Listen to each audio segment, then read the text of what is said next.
Welcome back to episode number 3 of the Pittsburgh Penguins franchise rebuild. And we are at the end of season number 1, and we are a playoff team this year as we're going to be going head to head versus the New York Rangers. We finished with a record of 49-28-5, led all the way by Sidney Crosby, who put up a monstrous 111 points, and the Rangers finishing just a little bit above us with 48-26-8. I believe it's probably one more point. Yeah, one more point than us, which is crazy to lose home ice advantage. But the big challenge this year is going to be Shesterkin. He's going to be an absolute animal to go against. So our penalty kill was really the big issue. And one thing that was mentioned is I've been saying Boulevard's name wrong. I think it's Bolivier is how they told me to pronounce it. So looking at our team here, I mean, it's a pretty good team. If you look at it, we got Evgeny Malkin, 88 overall, Sidney Crosby, 94, Rust, 88, but we're getting a +2, so 90, 96, and 88 overall. We got Michael Bunting, Hayes, Ricard, Raquel. So again, when you get to that second line, it's not really superstars, it's just people who get it done. Third line, Bolivier, Lars Eller, Matt Nieto, Drew O'Connor, Cody Glass, and Benstrom. So I mean, it's a pretty good team, but I'm nervous still. Erik Karlsson, Letang, both at 90s with that overall boost. We got Grzelcyk, Peterson, and then Ryan Graves and Sebastian Aho. And then in the cage, we have Tristan Jarry at an 86 overall. But that's, it's a good team. But before we get into this, let's look what we're going up against. And it's a tough squad in the New York Rangers, as it's led by the back end of Shesterkin and Artemi Panarin. So New York Rangers, there it is, Panarin 95. And you got to imagine they have at least a +1, 2 +5 kind of overall boost here. So really, they might be 99, 94, and 92. So we got to think about that. Our first line is definitely a little bit weaker than their line, with Panarin having a little slight advantage over Sidney Crosby. Mika a little bit over Evgeny Malkin, and Trocheck 1 overall better than our first line right wing Brian Rust. The second line, we got Kreider, Lafreniere, and Hertl, again a little bit better. Third line, Bukestad. Every line of theirs is probably slightly better, but that doesn't mean anything. Defensively, they have a beast named Adam Fox who we're going to have to contain. So Karlsson's going to have to keep up with Adam Fox. I would take myself Letang over Keandre Miller in this particular season. Definitely in the future, Miller's going to be kind of excelling while Letang is on a decline. Lindgren, Trouba, a great second pairing. And then Zach Jones and Schneider. Zach Jones, a little weak, but Schneider, pretty high overall, 84 overall defensive defenseman. So we're going to definitely have to work on finding a way around him, but for him, it's mostly just physical stats. So outside his physical stats, I'm not too worried. But the scariest part about the entire team is going to be Igor Shesterkin, who's at a 92 overall superstar X Factor, coming off probably a Vezina Trophy winning year. But looking at his awards, he's won the Vezina only once. So after this year, it could be potentially his second Vezina. But that's enough for talking. We're on the road to start it off. Let's get this going. Similar to next game, the Pittsburgh Penguins coming to Madison Square Garden in a best-of-7, round number 1, a playoff matchup we've seen tons of time. Erik Karlsson, Sidney Crosby, Letang. This might be Malkin. This may be your last good shot at a Stanley Cup. So let's get out there. Let's start buzzing. First period, 1-1 as Brodinski gets one past Tristan Jarry, but less than a minute later, Ricard Raquel answers for the Pittsburgh Penguins. Shots tied at 11 apiece, second period, and there it is. Sidney Crosby, the most poised and clutch player in the playoffs, scores a goal to make it 2-1 for the Penguins as we have a lead going into the third period. We just got to hold on here. Starting the third period, shots are relatively even. Can we win a game on the road? Power play, it's been dynamite all year. Can't capitalize here. Another power play, please. Come on, Crosby. Okay, at least we're killing time here. 4 minutes left. A huge shot advantage. 2 minutes. Hold on. And there it is. Chris Letang, another veteran, scores for the Pittsburgh Penguins. And Michael Bunting gets in on the scoring to make it 4-1 for the Pittsburgh Penguins as we outshoot the Rangers 42-29. 3 stars. Tristan Jarry has a monster game. Ricard Raquel and Kevin Hayes. So that second line really shows up. Hayes with 3 apples. Raquel 2 points. Bunting with a goal at the very end.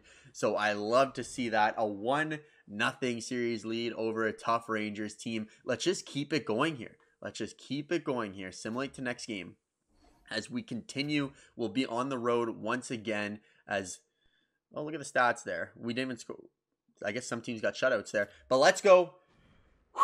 Deep breaths. Come on. We've been here before, Pittsburgh. We've been here before. Just do what you did last game. First period, 2-0. Pettersson and Kevin Hayes has continued his amazing postseason so far, as that's his 4th point in just the second game. 1 goal, 3 assists, and he may even got an assist on this Pettersson goal, but that is a beautiful start. 2-0 for the Pittsburgh Penguins as we head into the second period here, and they score 2, but it doesn't matter because we score 3, and it's none other than once again Kevin Hayes in on the scoring as we get goals from Kevin Hayes, Michael Bunting, and Erik Karlsson getting in on the action. Shots 21 apiece. Goals from the New York Rangers come from Chris Kreider and Will Cooley. But a 3-goal lead heading into the third period. Let's just lock it down here. And it's Sidney Crosby scoring his 2nd goal of the postseason to make it 6-2 in favor of his Pittsburgh Penguins. 10 minutes left. Just keep scoring on Shesterkin. Keep lighting them up here. 5 minutes, and it looks like Tristan Jarry with another great game. Only 2 goals allowed on 29 shots as we score 6 on 28 shots. 3 stars. Kevin Hayes with another 3-point performance. What a beast this guy's becoming here. 6 points in 2 games against a very tough team. Karlsson, 3 points. Sidney Crosby, 3 points. And let's look at the rest of the team here.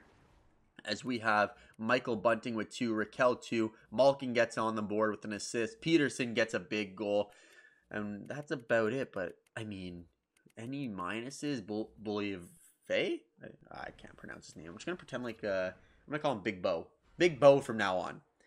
Big Bo. All right. So, a 2-0 series lead heading into Game 3, the PPG Paints Arena. We can take a 3-0 lead. As look at the bottom starting goaltenders.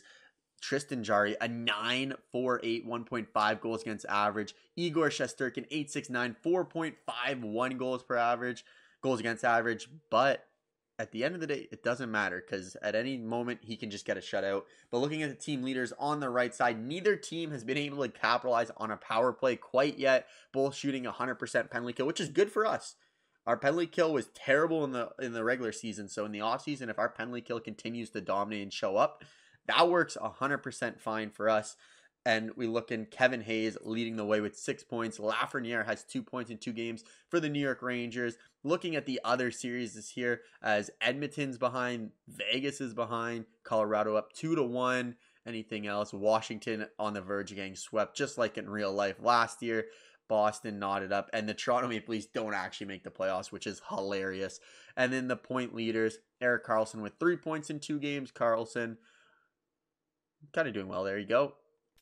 And looking at the league leaders, Sam Reinhart and Matt Tkachuk in 3 games have 6 points. But if you think about it, you know who has 6 points also? Kevin Hayes, and he's leading the postseason right now. Goals, Nathan McKinnon lit it up in the regular season, had I think 170 points. It was something ridiculous. But let's get into it. Game number 3 on home ice. Let's take a stranglehold against the New York Rangers. And you know what to do. Give the puck to Kevin Hayes. First period. Okay, this is the game I'm talking about. Shesterkin, first period, 15 shots, no goals against. So this is going to be a tougher game to get through, but just keep putting the puck on the net. Tristan Jarry doing his job, stopping all 5 pucks. Second period, there it is, 2 goals. Michael Bunting, who has a goal in every game as well, his 3rd goal of the postseason. And Brian Rust gets one past Shesterkin with 9 minutes left in the period. 2-0, as the great Johnny Superbman would say. The routine is in place.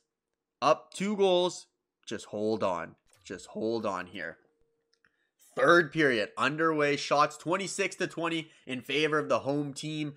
13 minutes, just keep knocking away on that clock. If we can get one more insurance marker, that'll be huge. 7 minutes. 5, 4, 3, and it's Tristan Jarry coming through with a huge game once again. 3-0 Pittsburgh. The St. Louis Blues is not who I'm trying to talk about. The Sidney Crosby show is definitely who I'm trying to talk about, as he scores his 3rd goal of the postseason, and Tristan Jarry puts up a shutout, giving up only so far 3 goals in 3 games against a high potent New York Rangers offense. Everything is clicking here, as we're 2nd in the league with only 1 goal against per game. So I don't know who's lighting up the league right now in goals against, but less than 1. But I am not going to complain. I'm going to keep this simulation going here, as we're 10 minutes into the recording and the broomsticks may be out. We have gotten our first power play goal last game too. Penalty kill still looking at 100%.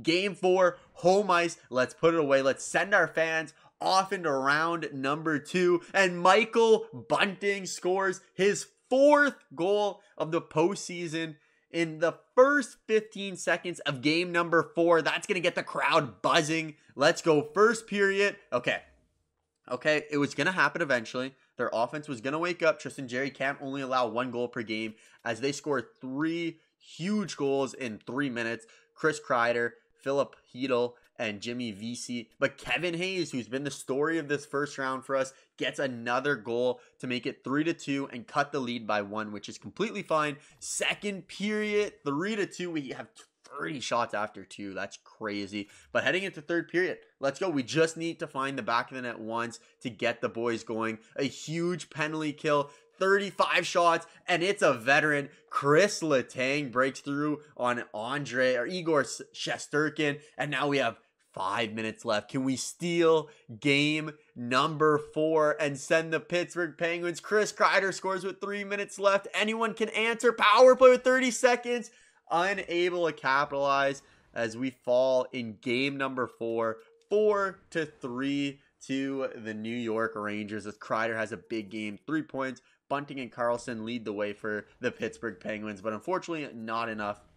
But it's okay. Just 3-1. You're not going to sweep everything. You're going to lose some games in the postseason eventually. So we just got to continue to dig deep and win another game here. We're still up 3-1 in the series. We're going back to the New York, to Madison Square Garden. So if we lose this game, it gets a little scary. But looking at the stats, Pasternak, 4 games played, 9 points. Insane. But we're not worried about any other team. Hayes has 7 points in 4 games. After this, he's going to have 10 points in 5 games. And the Pittsburgh Penguins are going to be advancing. First period, come on.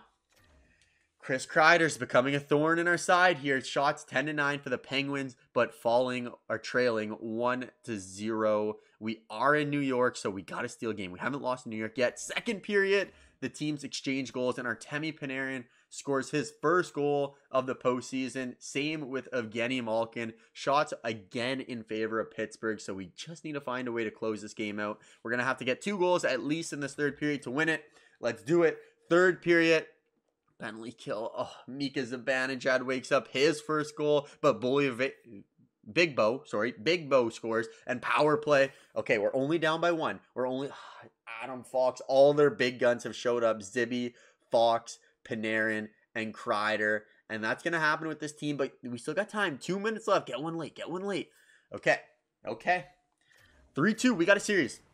We have a series, and I don't want to change up any lines just because how good the team has been, but that's just a game where all their superstars take over. Panarin, Zibanejad, Shesterkin, every one of their best players showed up that game, so it's going to happen. But we got to win this next game. It's on home ice. Otherwise, Game 7, who knows what's happening in Game 7, right? Game 7 on the road. Tristan Jarry's been great, but Jarry, I need you to go back to Game 1 and 2 and 3 where you were absolutely lights out. Our goals for per game has dropped dramatically, but we need somebody to step up here. Crosby, you've had a great postseason so far, but after 5 games, 7 points, we need more. We just need more. Michael Bunting, anyone. I'm not nervous, but we need to get this done here. Crosby, show us the way. 0-0 game number 6, 3-2 series lead for the Pittsburgh Penguins. And it's again someone who's been an absolute animal in this postseason. Michael Bunting, his first goal in the first minute of these postseasons. Oh, baby. That's what we're talking about. That is what we're talking about. Letang shows up, second goal to make it 2-0. Jacob Trouba, captain, scores for the New York Rangers. And then Sidney Crosby gets going on the power play, scoring 2 massive goals. Shots 16-11, score 4-1, second period. That's fine. That's fine. Letang's been huge. I think that's his third goal of the postseason. Hedl gets his second. We have a 3-goal lead. Just hold on. Just hold on. That's all I ask, Pittsburgh. Just hold on here. Okay, Brodzinski gets an early one to make it 5-3. Power play. We need a goal here, please. Okay, at least we're killing time. Power play once again. A long one. Very long one. Can't get it done, but we killed 5 minutes off the clock. There it is, Rickard Rakell, and that should be the nail in the coffin as the Pittsburgh Penguins are advancing to round number 2 as we take down the New York Rangers by a score of 4-2. Crosby with a huge game, Bunting and Letang. Crosby 5 hits. I like to see that. That means he's locked in. Beautiful. 6-3. And now the question is, who will we be seeing in round 2 of the Stanley Cup playoffs? It's looking like potentially the Pittsburgh Penguins versus the Boston Bruins, maybe? The Carolina Hurricanes. Okay, that's a tough matchup. If you look on the right side of the screen, they've given up 1.4 goals against per game. They won their first series 4-1. Freddie Anderson has been phenomenal. This team most likely won the President's Trophy, is from what it looks like, at a 51-25-6 record. Sebastian Aho leading the way for them. Looking at the rest of the playoff matchups, we have Seattle, who took down the Edmonton Oilers. So Seattle versus Vancouver, Colorado, Dallas, Florida, Tampa, Carolina, and Pittsburgh. Looking at the stats here, Crosby leading the way with us for 9 points, but I mean, the story, you know what Crosby's going to give to you. Letang had a great postseason so far. And our mystery man, who was it? It was Kevin Hayes, had a great offseason for our season for us. But look at Malkin, 1 goal, 7 assists as well. And then looking at the point leaders, oh my God. Braden Point, 12 points. Robertson, 11. But if you look at Crosby, points per game, he's up there. Nathan McKinnon, 6 and 9. Rupee Hintz. Joel Armia for Edmonton was the one to lead the way with 8 points in 7 games. Reinhart, 4 games played, 8 points too. Was an absolute menace. But next, we got up a tough team here, and it's going to be the Carolina Hurricanes. Let's go check a look at their roster and all their overalls. Carolina. Okay, Martunic on the first line is definitely somewhere we can take advantage of. How many points? Yeah, 3 points. He may be on there for just his defensive abilities. A grinder on the first line. Very interesting. But looking at his attributes, 3.5 stars. So I just don't think they have someone else to put him there. I mean, Seth Jarvis would probably be a better option, but hey, they won potentially a President's Trophy, so I'm not going to judge. Martunic definitely could take advantage of. Sebastian Aho is legit. Svechnikov, legit. Carrier on their second line, so their left wings are very weak. Nikas is a stud. Seth Jarvis, who's probably had a good 5 points in 5 games. Nikas, 7 points in 5 games. Aho, 7 points in 5 games. Svechnikov, 5 points. And then they have Tyler Johnson, 4 points in 5 games. Jordan Stahl and Jesper Fast. I actually like that third line a lot. And fourth line, Tanner Pearson, Koko, and Roslovic. That's a good fourth line too. The only problem is they're all goal scorers. So I wonder if there's somewhere we can take advantage of that. And defensively, Slavin, Brent Burns. So Burns on the decline of his career at 40 years old now, but still a really good player. Orlov, Walker, Ghost Despair, and Chatfield. So I'm going to say I think our forward core is better. Exclusively because that left wing's awful. And for defensively, I like the way we match up with them defensively too. Ghost Despair is going to be a good player to have on the power play. But outside of that, I mean, Slavin, Burns, you're going to have some goals out of them. Yeah, Burns, 5 points in 5 games. Slavin is going to be your shutdown defender with 5-star defensive stats. But I like this matchup. But again, another challenge. Freddie Anderson has been lights out. 4 wins, 1 loss, 949 save percentage, 1.41 goals against average with 2 shutouts. So this is going to be a tough team to work against, but I like our odds. So I'll catch you in the next video when the Pittsburgh Penguins head to the Lavano Center to take on the Carolina Hurricanes and continue our Stanley Cup push. Please subscribe and have a nice day. Love you. Peace.